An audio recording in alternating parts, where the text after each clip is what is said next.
I felt that if you push things too far, you will always create an equal and opposite reaction, which is exactly what's happened. Damaging nature by not understanding how much we depend on. The gates of Sandringham opened at 10:15 this morning, and what drove through them was not a royal car, a black Jaguar, civilian plates, no flags, no escort, no ceremony. A senior partner from Faraher and Company stepped onto the gravel of the North Wing, clutching a dossier stamped with one code, SR-2026-N. Within minutes, a formal legal seal was pressed against the heavy oak doors. And Queen Camilla, quietly finalizing plans for a 60-day summer retreat in these very rooms, found herself legally, irrevocably locked out. Not by the king, not by palace security, by his sister. Princess Anne has just executed one of the most precise legal maneuvers in the modern history of the House of Windsor. And the reason why is far more explosive than a family dispute over accommodation. Buried inside that 142-page filing is a reference to a 19th century safe in a sealed room, and inside it, private correspondence from the late Queen Elizabeth II that powerful people on both sides desperately want destroyed. This is not a story about a guest wing. It's a story about power, legacy, and a monarchy at war with itself. Everything you're about to hear happened today, and it is still unfolding. The atmosphere inside the gates, what happened in the 24 hours before the seal. To understand what happened this morning at Sandringham, you need to understand what happened 6 days ago at Highgrove. The tea room at Highgrove is one of the most private spaces in the royal household. Small, quiet, designed for family conversations that were never meant to leave the walls. On the afternoon of March 5, 2026, the air inside that room was anything but relaxed. Princess Anne, sources close to the household confirm, had requested a private meeting with Queen Camilla, and from the moment it began, it was not the kind of meeting that ends with pleasantries. A senior aide who was present in the adjacent corridor later described the atmosphere as the most tense they had witnessed in 3 decades of royal service. Anne's voice, low and controlled, carried through the walls with the measured deliberateness of someone who has been preparing what they are about to say for a very long time. The subject was Prince Andrew. Since his arrest on February 19th, his 66th birthday, at Wood Farm on the Sandringham estate, Andrew Mountbatten Windsor has reportedly moved out of his home in Windsor to the Sandringham estate. The Duke of York has been in a position of devastating personal and legal vulnerability, stripped of his remaining honors, under active investigation, isolated, and according to people close to him, struggling with his mental health in a way that those who love him find deeply alarming. Princess Anne has watched all of this unfold with a combination of grief and fury. She has watched the institution that her brother served for decades systematically distance itself from him. She has watched the king, her own brother, remain publicly silent. And she has watched Queen Camilla move with quiet efficiency to secure her own comfort and position within the very estate where Andrew sits under a shadow. In that tea room on March 5th, Anne apparently decided she had watched long enough. According to the aide's account, Princess Anne told Queen Camilla directly, "If my brother has no sanctuary at the Royal Lodge, then your comfort at Sandringham is no longer a priority for this family." Camilla, by all accounts, did not flinch. She reportedly reminded Anne of the hierarchy, of rank, of protocol, of the established order of precedence within the household. Anne's response has already become the defining statement of this entire confrontation. "Sanctuary," she said, "is a privilege of loyalty, not a right of rank." That was 6 days ago, and in the time between that exchange and the arrival of the black Jaguar this morning, Princess Anne's legal team had been working without pause. The legal mechanism, how Anne built a fortress from a filing. This is where the story moves from personal drama to legal architecture, and where the true sophistication of Princess Anne's strategy becomes clear. The filing that arrived at Sandringham this morning was not improvised. It was the product of weeks of meticulous preparation by one of Britain's most respected firms in hereditary property law. And its mechanism was not a blunt instrument. It was a precision tool designed to create an outcome that would be extremely difficult to reverse without going to public court. Here is how it works. Anne's legal team filed a formal assertion of private use rights with the land registry. In doing so, they triggered what is known as a dormant customary occupation clause, a provision in hereditary property law that recognizes the sustained, consistent, and largely exclusive use of a property section as grounds for establishing protected occupancy rights. The argument was this: the north wing of Sandringham has been used almost exclusively by the household of the Princess Royal since 1990. 36 years of documented visits, stays, and private use by Anne and her household. Her legal team, in what can only be described as a masterwork of pre-litigation preparation, had compiled a complete record of every single one of those visits. Dates, durations, purposes, witnesses, a paper trail stretching back over 3 decades. By documenting that history with legal precision and submitting it in a formal filing, Anne's team created a situation where the North Wing cannot be repurposed, reassigned, or access granted to another party without a full family council agreement. Not by the estate manager, not by the palace administration, and not, critically, by the Queen Consort. The immediate consequence inside the estate was chaos. The estate manager was informed at 10:45 in the morning that all master keys to the North Wing were to be surrendered to Anne's legal representatives. When Queen Camilla's office called demanding an explanation, the response from the legal team was a single sentence delivered without apology or elaboration. The Princess Royal's council has invoked the customary use clauses. The wing is now under a 21-day cooling-off period. No entry is permitted. 21 days. Cooling-off period. For a queen consort who had been planning a 60-day private retreat beginning in weeks, this was not an inconvenience. It was a wall, and standing on the other side of it was her sister-in-law, holding all the keys. The red flag that started the clock. Now, some of you watching will be asking the question that always matters most in these situations. Why now? Why this morning? Why not weeks ago, or months ago, or at any point during the years of growing tension? The answer lies in something that happened on March 1st, 2026, just 10 days ago.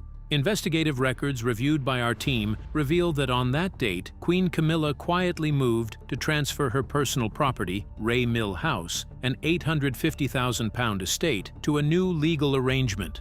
The transaction was conducted privately, without announcement, and without the kind of institutional transparency that typically surrounds significant royal property movements. Princess Anne's advisors flagged it immediately, because taken in the context of everything else that was happening, Andrew's arrest, the stripping of his honors, Prince Andrew has been arrested on suspicion of misconduct in public office, the gradual institutional withdrawal of support from the York branch of the family, this looked like something very specific.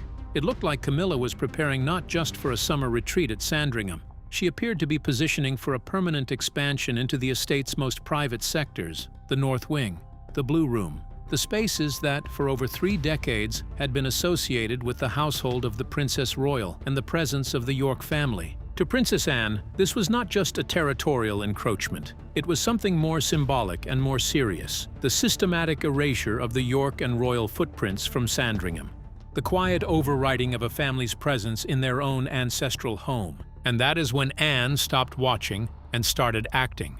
The filing prepared by Faraher and Company was already well underway by March 5th. By the time Anne walked into that tea room at Highgrove, the legal architecture was nearly complete. The confrontation with Camilla was not a prelude to action. It was a final notice before action arrived.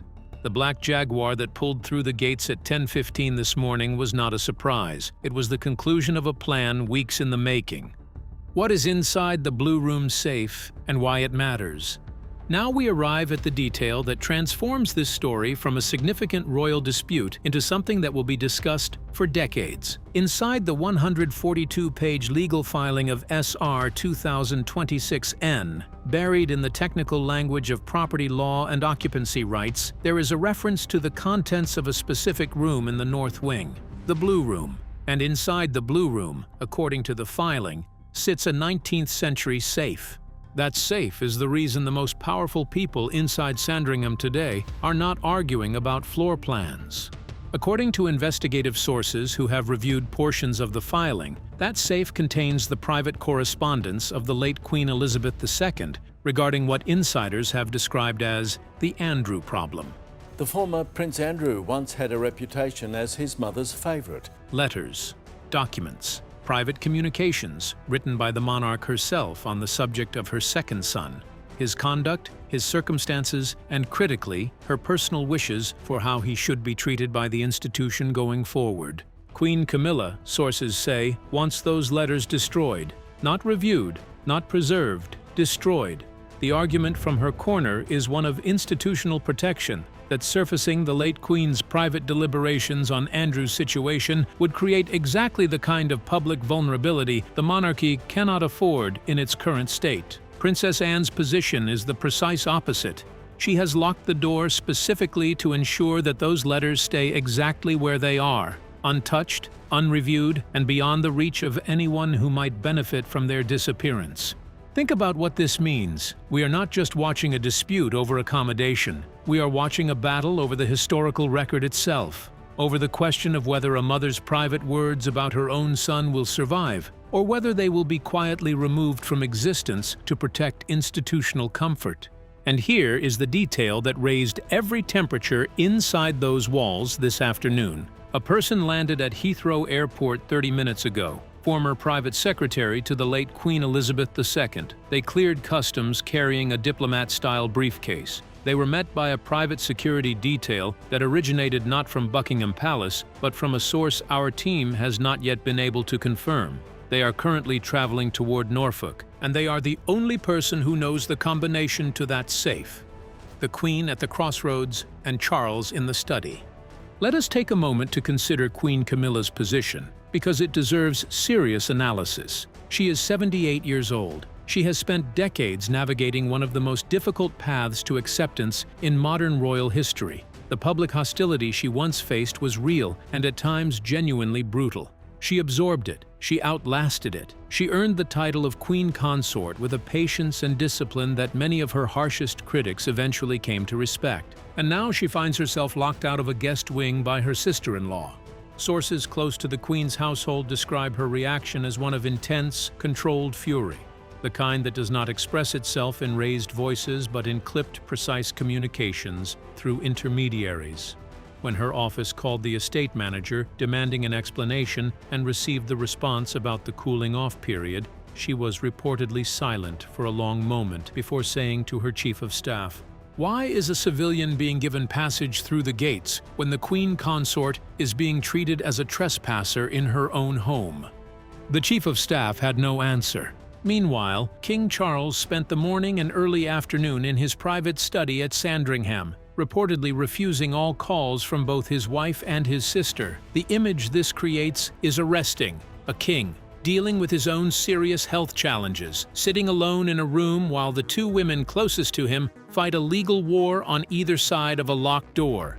An aide overheard the king tell a valet at one point during the afternoon, "I cannot mediate a peace when the participants have already declared war. Let the law determine the boundaries of this house." That sentence tells you everything about where Charles is psychologically in this moment.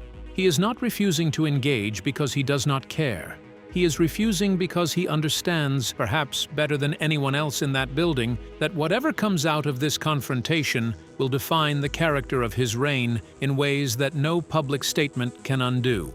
The era of quiet royal diplomacy, of handshakes in private gardens and understandings sealed with a nod, is over. His sister has made sure of that. And the question now is not whether the institution will survive this fracture. It is what it will look like on the other side. The arrival of the archive, when the Crown stepped in. By 1:45 in the afternoon, this had stopped being a family matter. A private armored SUV entered the estate perimeter, and when it stopped outside the north wing and its passenger stepped out, the entire dynamic of the standoff shifted in an instant. The former private secretary had not arrived alone.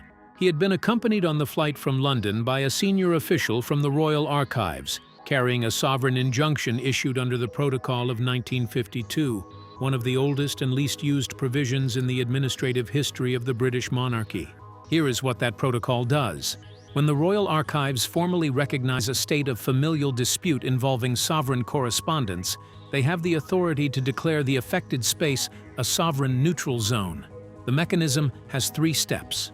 First, the state of dispute is formally recognized. Second, a civilian keyholder, in this case the former private secretary, is summoned to verify the integrity of the lock. Third, the room is declared off-limits to all parties, regardless of rank or property claim, until the sovereign himself signs a declassification order. In a single move, the Royal Archives had effectively removed both Queen Camilla and Princess Anne from the equation. Neither of them could enter.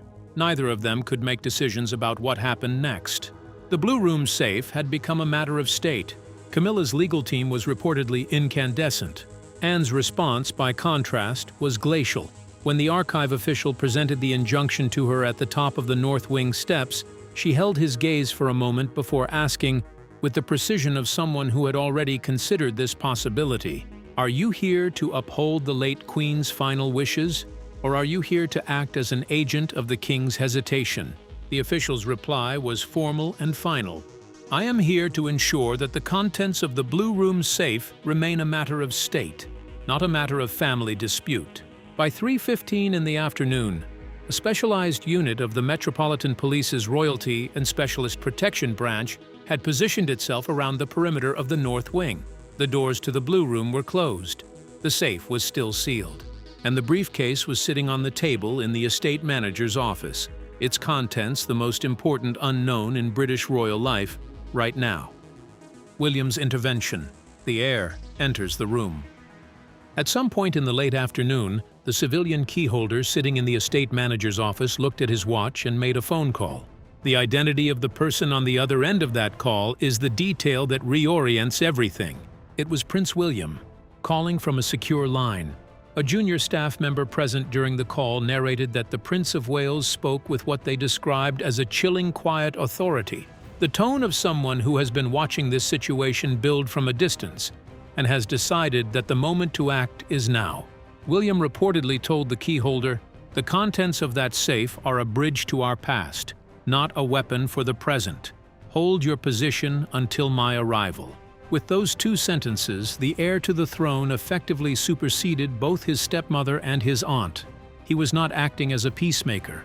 He was acting as a future sovereign, protecting the integrity of a document that will matter enormously to the monarchy he will one day lead. The Metropolitan Police units on site responded immediately. By 5:45 in the afternoon, the perimeter around the North Wing had been expanded. The sovereign neutral zone now extended to include the gardens between the East and North Wings, a physical buffer separating Queen Camilla's territory from Princess Anne's legal fortress. At 6 o'clock in the evening, King Charles finally emerged from his study. He met Princess Anne in the library for exactly 15 minutes. A witness to their departure narrated that the king was heard saying, "We cannot allow the walls of Sandringham to become the bars of a cage for this family. The keys will be used, but only under a collective seal." The triple lock protocol, and what comes next. The mechanism now being prepared for tonight is known as the triple lock protocol. It is not a standard royal procedure. It was drafted in haste this afternoon by the Royal Archives official and agreed to by both the king and, with characteristic conditions, Princess Anne.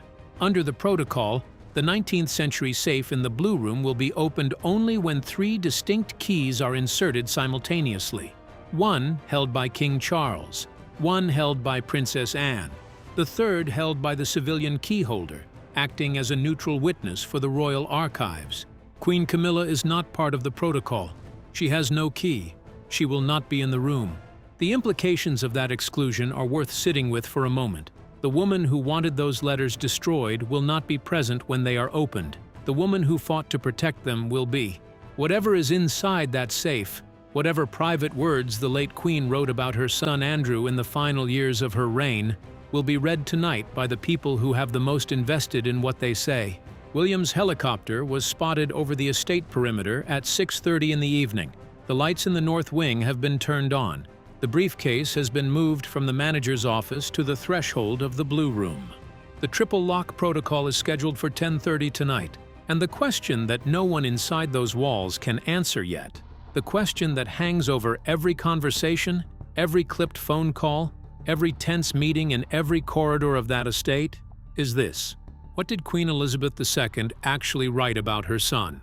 Are those letters a mother's final act of protection? A private instruction to treat Andrew with the dignity and care that the institution never publicly offered him? Or are they something harder? A sovereign's acknowledgement that the damage her son caused was irreparable, and a final instruction for his permanent removal from royal life? The answer is inside a 19th century safe, and in approximately 4 hours, it will no longer be a secret. The human cost. Andrew at Wood Farm. In all of this legal and institutional maneuvering, it is easy to lose sight of the person at the center of it all. Prince Andrew, the Duke of York, has not appeared in any of today's developments. He has not issued a statement. He has not been seen. He is at Wood Farm, a modest farmhouse on the Sandringham estate, a far cry from the royal lodge he was forced to vacate, a far cry from the life and status he once held. Sources familiar with his situation describe a man struggling, the arrest on his birthday, the ongoing investigation for misconduct in public office, the isolation from the institution he served for decades, the public humiliation that has become the defining narrative of a life that once stood at the very center of British royal power. Princess Anne's legal action today was not, at its core, about a guest wing. It was about her brother. It was the action of someone who looked at the systematic dismantling of Andrew's place within the family and the institution, and decided that if the Crown was going to erase the York footprint from Sandringham, it would have to do so over a legal challenge that would cost it dearly in public credibility. The North Wing was leverage. The Blue Room safe was the ultimate form of it. Anne essentially told the institution, "You want those letters? You want access to whatever the late Queen wrote about Andrew? Then you are going to have to deal with me. And dealing with me means dealing with the question of what happens to my brother." That is the context behind every polished legal sentence in the 142-page filing.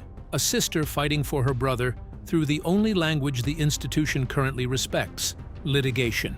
Whether it will work is the question that tonight's opening of the safe will begin to answer. The fracture is complete. The truth is coming. As the sun sets over the Norfolk coastline tonight, the Sandringham estate presents a picture that no royal communications team could have prepared a strategy for. The North Wing is sealed and surrounded. The Blue Room is a sovereign neutral zone. Queen Camilla is in the East Wing. King Charles is preparing to walk to a room with his sister and a civilian keyholder and open a safe that could change the future of the House of Windsor. Prince William is inbound by helicopter, and Prince Andrew sits a few hundred yards away from all of it at Wood Farm, waiting.